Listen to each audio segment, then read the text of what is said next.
Halo Sobat Catur semua, selamat bertemu kembali. Pada video kali ini kembali saya menghadirkan partai yang sangat menarik di turnamen Norway Chess 2021. Kali ini mempertemukan antara Alireza Firoza melawan Richard Report yang di babak-babak awal menampilkan permainan yang impresif. Kali ini Alireza Firoza lah yang menampilkan permainan dengan determinasi dan daya juang yang tinggi dan tidak mau kalah menyerah. Sejak awal Alireza memang sudah mulai bermain berani dengan mengorbankan kualitas. Lalu Alireza menancapkan sebuah pin atau pakuan yang sangat kuat dan sulit dilepaskan Report. Oke, tanpa berlama-lama kita ikuti saja partainya yang sangat menarik ini. Bermain putih, Alireza Firoza memulai permainan dengan E4. Lalu Richard Report membalas C5, kuda F3, kuda C6. Alireza melanjutkan gajah B5, disusul kuda F6 oleh Richard Report, sekaligus mengancam pion. Lanjutan yang mengarah ke varian yang sangat tajam. Alireza melanjutkan kuda C3, kuda membackup, lalu dilanjutkan kuda D4. Kuda datang untuk menawarkan pertukaran dengan gajah dan kuda putih. Langkah yang sebenarnya cukup beresiko. Putih ingin mengembangkan perwiranya, tapi langsung digugat dengan keberadaan kuda hitam. Dibalas putih dengan mendorong pion E5 menyerang kuda. Memang sangat tajam, sehingga kuda hitam mengambil gajah. Kuda pukul kuda dan baru kuda hitam melompat ke D5. Dan Alireza memilih rokade A6 mengancam kuda. Tapi Alireza membalas dengan langkah taktis C4, balik mengancam kuda. Kuda B4, kuda C3, D6 melemahkan pion pusat putih dan juga membuka diagonal perkembangan gajah hitam. Alih-alih mengambil pion hitam, Alireza malah memajukan pionnya. Dan posisi yang sangat menarik muncul di sini. Report C kali D4 dan Alireza mengambil dengan menteri. Sengaja Alireza melepaskan pengawalan pada petak C2 sehingga di sini hitam punya peluang untuk garpuan dengan kuda. Dan benar saja kuda ini ke C2 tentu saja menggarpu benteng. Setelah menteri ke E4 tentu saja kuda makan benteng. Sekarang hitam unggul materi, tapi putih unggul perkembangan. Hitam hanya mengembangkan satu perwira yaitu kuda. Itu pun sebentar lagi mau gugur dan disertai dengan rajanya yang masih tertahan di tengah, belum melakukan rokade. Gajah F4 mengembangkan gajah secara cepat dan bersiap memukul kuda hitam.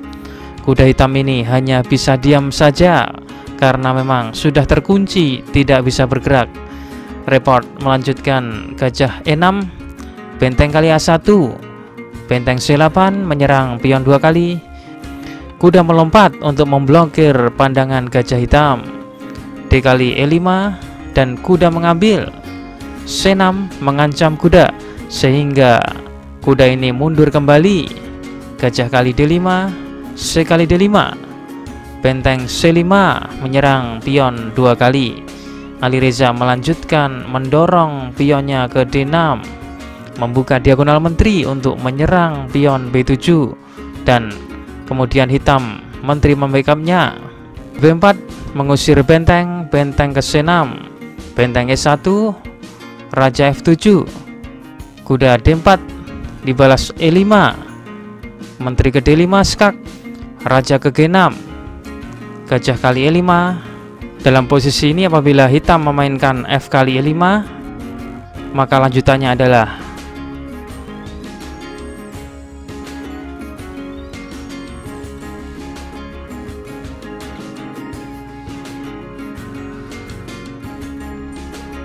menggarpu menteri dan putih menang. Jadi kuda putih ini sangat memiliki peran dan benar-benar menghancurkan.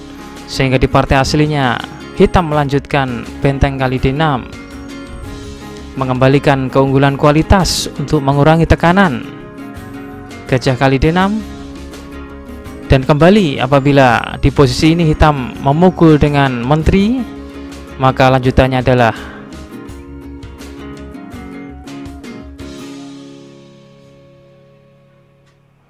kuda inilah yang benar-benar menghancurkan. Dilanjutkan kuda ke E7. Atau dalam posisi ini apabila hitam melanjutkan rajanya ke G5, maka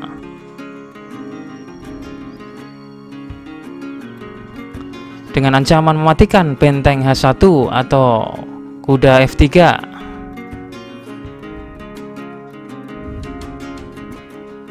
Oleh karena itu di partai aslinya hitam memukul dengan gajah, dan Alireza kembali melakukan pukulan-pukulan yang menyebabkan hitam runtuh. Menteri E4 skak, Raja F7, Menteri D5 skak, Raja G6, G3. Langkah tenang membuka lubang nafas untuk Raja. H6, benteng D1 mengancam double serangan ke gajah. Benteng E8, kuda F3, dan gajah dalam ancaman. Dan apesnya lagi, gajah ini tidak dapat bergerak karena ancaman pin ke menteri. Satu-satunya cara hitam adalah menambah backup dengan benteng. Kuda H4 skak, Raja H7. Dalam posisi ini, putih tidak boleh terburu-buru memainkan kudanya ke F5 karena hitam akan membalas benteng E5 yang membuat permainan masih berimbang. Dan di posisi ini, Alireza membuat langkah yang cukup akurat dan tidak terburu-buru dengan memainkan menterinya ke D3, melakukan skak, sehingga setelah langkah ini membuat Richard repot menyerah karena putih akan unggul 1 perwira. Karena setelah Raja H8, putih akan bermain kuda F5 menyerang gajah 3 kali, dan gajah ini akan hilang. Langkah kuda F5 benar-benar langkah yang membunuh. Oke, dengan tadi putih memainkan langkah menterinya ke D3 akan sangat penting karena menyebabkan hitam tidak dapat tempo memainkan benteng E5, sehingga setelahnya putih memiliki tempo memainkan kuda ke F5. Ya, Alireza menang berkat kekuatan pin, the power of pin.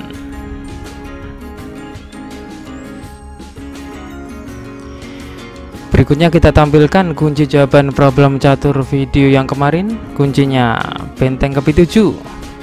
Apabila raja kali A6, maka kuda ke C5 skak, Raja A5 dan B4 skak mat. Atau apabila raja mengambil kuda A4, maka kuda ke C5 skak, Raja A5 dan B4 skak mat.